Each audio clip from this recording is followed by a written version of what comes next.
Hello students, इस video में हम जेईई मेन 2025 के क्वेश्चन को डिस्कस करेंगे। क्वेश्चन में कह रहा है कि let f x be a positive function and I1 बराबर आपको ये इंटीग्रेशन दे रखा है एंड I2 बराबर आपको ये इंटीग्रेशन दे रखा है। तो कह रहा है कि I2 अपॉन I1 क्या होगा, ये हमको फाइंड आउट करना है। तो चलिए हम लोग I1 से स्टार्ट करते हैं। सबसे पहले I1 को सॉल्व करेंगे।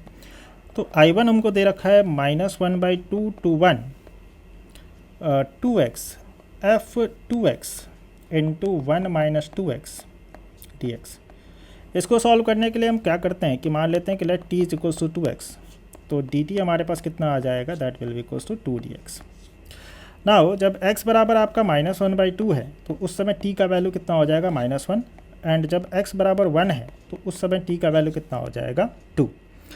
तो I1 को हम फर्दर इस तरह से लिख सकते हैं कि this will be equals to integration -1 to 2 and 2x के जगह पर हमारा हो जाएगा t f t into 1 - t and dx के जगह पर हम क्या लिख सकते हैं यहाँ से, dt/2।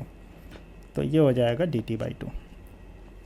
तो I1 को हम फर्दर इस तरह से लिख सकते हैं half integration -1 to 2 t f t into 1 - t dt। ठीक है। अच्छा, डेफिनेट इंटीग्रेशन में आप एक प्रॉपर्टी पढ़े होंगे कि डेफिनेट इंटीग्रेशन में अगर हम वेरिएबल भी चेंज कर दें तो डेफिनेट इंटीग्रेशन का वैल्यू चेंज नहीं होता है ना। तो आप इसको फर्दर इस तरह से लिख सकते हैं I1 is equals to half integration -1 to 2 t को रिप्लेस कर दे रहे हैं x से, तो x f x into 1 - x dx हो जाएगा। नेक्स्ट इसमें हम एक प्रॉपर्टी इस्तेमाल करेंगे एंड प्रॉपर्टी आप पढ़े भी होंगे कि integration from a to b f(x) dx जो होता है that will be equals to होता है integration from a to b f a plus b minus x dx। तो अगर इस प्रॉपर्टी को यहाँ पर इस्तेमाल करें तो हम लिख सकते हैं कि I1 is equals to half integration -1 to 2, यहाँ पर x के जगह 1 - x हो जाएगा, क्योंकि a प्लस बी माइनस, ये आपका a है और ये आपका b है, तो a plus b minus x करेंगे तो x के जगह आपको 1 - x रिप्लेस करना पड़ेगा एंड यहाँ पर भी आपका 1 - x हो जाएगा x के जगह, और यहाँ पर भी आपको करना पड़ेगा। तो यहाँ पर x के जगह 1 - x रिप्लेस करेंगे तो क्या हो जाएगा, 1 कैंसिल हो जाएगा और केवल x बचेगा, तो ये केवल x बचेगा। ठीक है।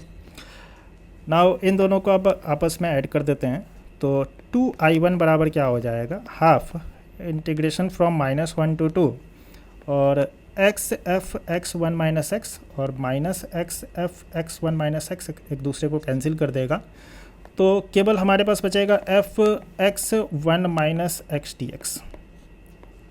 ठीक है।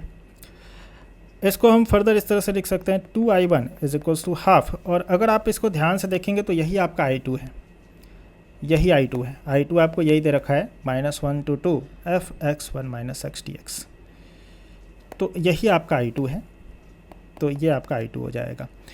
नेक्स्ट हमको निकालना I2 अपॉन I1, तो I2 अपॉन I1 अब यहाँ से निकाल सकते हैं, तो 4I1 बराबर आपका I2 हो जाएगा एंड I2 अपॉन I1 बराबर कितना हो जाएगा, that will be equals to 4। तो इसका आंसर हो जाएगा 4, दैट इज़ ऑप्शन नंबर 4।